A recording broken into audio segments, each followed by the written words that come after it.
Fairy Tail Episode 3 recap. We start off in Lucy's new house. She's bragging about it to her mom in a letter. And then Natsu and Happy show up and ruin her good time relaxing in her new place. Does it actually say it's to her mom? I think it's just a journal. It's a letter to her mom. Okay. Yeah, that gets laid now. Okay. So yeah, then we get a promise from Lucy or we see her form a bond with the celestial spirit, which leads to her saying that she always keeps her word and will never go back on a promise. So Natsu's like, "You'll join our crew, right?"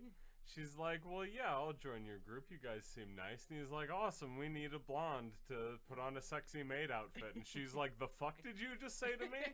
They're like, "Good thing you don't go back on your word, right?" And so then a whole bunch of unnecessary maid outfit shenanigans happen, and then they break into a place, but not in a loud way, and then they make a bunch of noise anyways, and then they find the book that they're after on the job that they're going on, and Natsu blows up the mansion while Lucy escapes. What did you like? I like that you get a little more description of the town that they live in. Yeah. I like You know that there's a cathedral in it, at least. Lucy apparently will spend a lot of money to have the finer things in life. Yeah, when you... like a tiny little slave person costs, what is it? 20,000 20,000 jewel, and her monthly rent is 70. Yeah. Like, you could get almost round the clock servitude for that kind of money. I don't know. It's literally a person's life worth of money every month. It's a steep price, really. I mean, you can tell she grew up with money and doesn't quite know how to budget at this point. Yeah. I like that we get to learn the difference between holder magic and what's the other type? Natural or yeah, the natural one. Natural, where it actually comes from them as opposed to items that they collect. Yeah. So yeah, we find that there will be many different sources of magic that different wizards will harness throughout this show. And we also meet mercenaries. Yeah. I totally forgot that they call themselves mercenaries. I thought they were another wizard guild. No, they're a mercenary guild, so they are actual mercenaries. Yeah, so there are plenty of different types of guilds. Guilds are really just unions. Yeah. But in fantasy terms. Yeah. And so, yeah, they work for the mercenary union. Yeah. No, I like that it kind of flips the idea of beauty as in the eye of the beholder. Yeah. Like, she shows up thinking he's going to want her as a maid because she's so pretty, and turns out he's not attracted to her. He's attracted to the... more his not as pretty. speed. Yeah. Yeah, when you're growing hair out of your nostril, like, when your mustache hair is made out of your nose hair, you have strange beauty standards to begin with. Yeah. I don't want to get into anything that might qualify as body shaming, but that guy's fucked up. I don't think anybody could accuse you of that problem. So I love the whole ninja bit. Oh my gosh, the ninja bit is hilarious. The big explosion knocking down doors. It's like, we're supposed to be quiet like ninjas. It's like, we're ninjas. Ninja. And then he blows up the house. Yeah. Like, because that's his true ninja way. Neither of us have seen Naruto. I shouldn't make that joke. I love that the episode just ends with him being, oh, did I overdo it again? Yeah. Very Urkel. Oops. Yeah, I like that. Lucy also just has a bunch of magic items. Like, we're getting the whole spoiled girl Lucy thing. Mm-hmm. Like, in episode 1, she already has a thing that can change her clothes. In this, she just has glasses that let her read super crazy fast. Yeah. Which those have got to be top, not like I can kind of understand that for her character because she is a writer Yeah. and she loves books. But that's still an expensive item. Yes. But I could see it as being something that she would have. Yeah. Which you kind of find her love of books in this episode where she doesn't want to burn the thing that they're there to burn. Yeah. Until she has a chance to read it. Oh, we're gonna actually have a things you didn't like section on this episode. But yeah, is there anything else that you liked? I don't know. I liked this episode, and just that it sets up their first real adventure together. Okay. Like, it's their first job. Their Yeah. first adventure was that giant ape, but this is like their first job, and still she's willing to like give it up to have the one thing she wants more. Yeah. She and you kind of I'll wait for the next section for that part. Yeah, I like that Lucy is very driven towards her own goals and motivations, and yeah, I need to pay rent and you might be hungry, but come on. This is a work once of in a lifetime thing. I can't not read this. Right. You have to hold up. You can wait for lunch. Let me read it, then we burn it. Yeah. And I think that's I like that she's happy to serve herself and as a the team. reader and as somebody who, like, if I found a long lost manuscript from one of my favorite authors, I would be the same way.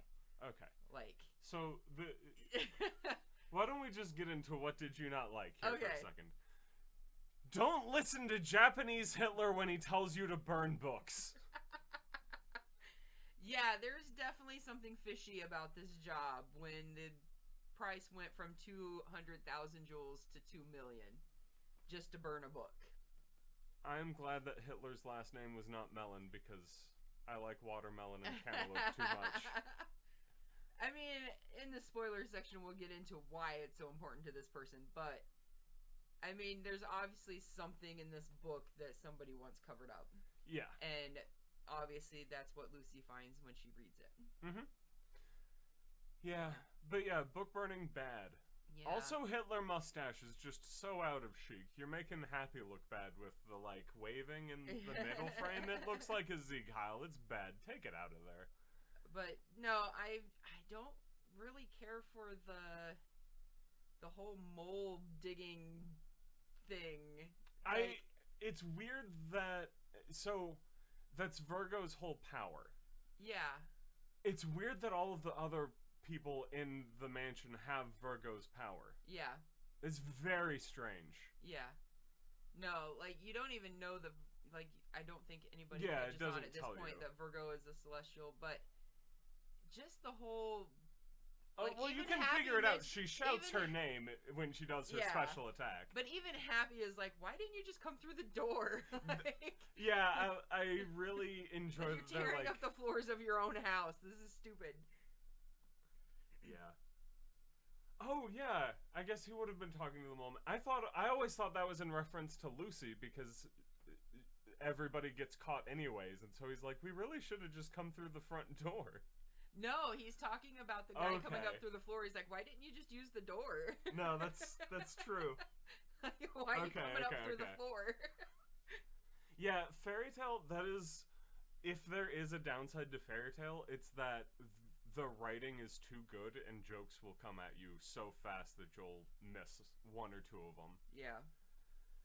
And But that's no, inevitable.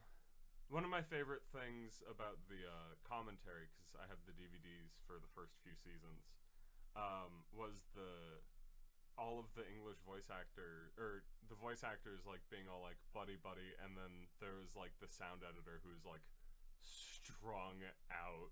They're just like, we have to do so much work. Like, you guys are always talking over one another, and we need to fit it all in. It's like some poor localization guy is like trying to distinguish all the different voices in a foreign language to plug into the English ones. That would be a hellish job. Right. But no, I think other than that, there's not a whole lot to not like about it.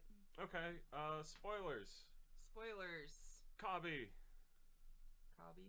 Isn't that the Is that the Mr. name of Melon's name? the melon guy? Yeah, Dear Cobby is Daybreak. Is the actual author that wrote Daybreak. Yeah, That's why Daybreak. he wants it destroyed, because he doesn't want it to be read by anybody. Mm-hmm. Because it holds a secret that he doesn't want anybody to know. No. So I don't. It's been a long time since I've seen this episode. I don't exactly remember what's in the book that he wants it destroyed. The But book is written in gibberish. It's just a poorly constructed novel.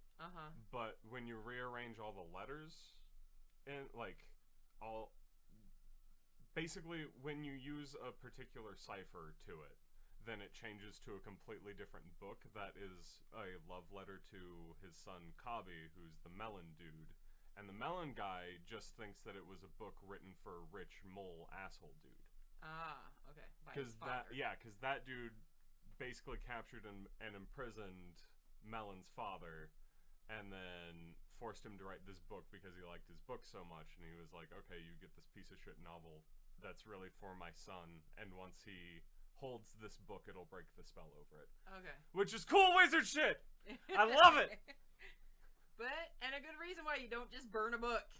Yeah, don't burn books. Don't burn books. That is the takeaway. Yeah, that can be our big takeaway. Don't burn books. Don't burn books. Alright, yeah, Speaks to my librarian heart. Is there anything else that you remember? Do you like anything else you didn't like? I just really like the whole... Just the beauty in the eye of the beholder. Like, what one person thinks is beautiful may not be beautiful to somebody else. It's a creepy, weird way of doing it. But they do it well. Okay. And it's the only redeeming thing that the bad guy has for him. I do really like the combo moves that they showed. Oh, the Heaven and Earth Judgment thing? Yes. Yeah, the mercenaries are cool for the one episode that they're here. And I like that they have a combo move, and I like that it kind of sets up that if people work together well enough, they can create combo moves. Yeah, sets that groundwork early. Yeah. And I also just kind of like that it sets the mood for just how strong Natsu is. Like, these are two mercenaries teaming up on one. Mm-hmm. They have this whole cadre of special moves. They specialize in fire. fighting fire wizards. Yeah. Not one even of them has a giant frying pan that just absorbs fire. And then this fire wizard comes along and like flicks him out of the way and accidentally destroys a mansion in the process, and you're like, oh, okay. Yeah. I guess this is a little higher caliber than your fucking Mickey Mouse in a pointy hat. And I think you really see how Makarov trusts Natsu enough to... He didn't bother sending anybody else in on a job that jumped from 200,000 to 2 million. Yeah. Like, he knew it jumped, he knew something was going on, but he's still trusting Natsu and Lucy to take care of it. Yeah, and I think that even at this point in the show, Makarov's looking at trying to get Natsu into being an S-class, but he's too busy breaking laws and stuff. Yes, he hasn't quite gotten the control he needs. Because, like, that was the one thing when Natsu becomes an S-class wizard. When I first saw it happen, I was like, he doesn't seem any stronger than, like, episode 1, and, like, it took me a while to realize, oh, it's just because he restrains himself. He doesn't cause as much collateral damage anymore. Yeah, like, if anything, he's less powerful and more controlled and precise, and that's why, like, it's good development for a fire wizard. It is. It's good development for any wizard. I mean, when you start off with that much power, if you want to be good, you have to be in control of that power. Mm-hmm. And Natsu's very different from most of the other people in the show, because, like, the first time you really see a power boost from him is when he fights Gajul. And that doesn't even show up again until he fights another dragon. Like, I mean, Natsu's more or less at his when you full get capacity. challenged, you get challenged. Yeah. And that's when you upgrade. Mm-hmm. And then he goes off and trains long enough to get the power upgrade on his own. Yeah. It's really the only time you see him get an upgrade when he's not fighting another dragon wizard. Who doesn't like dragons? Dragons are fantastic. All right. yeah, I think we'll call it there. Good night, everybody.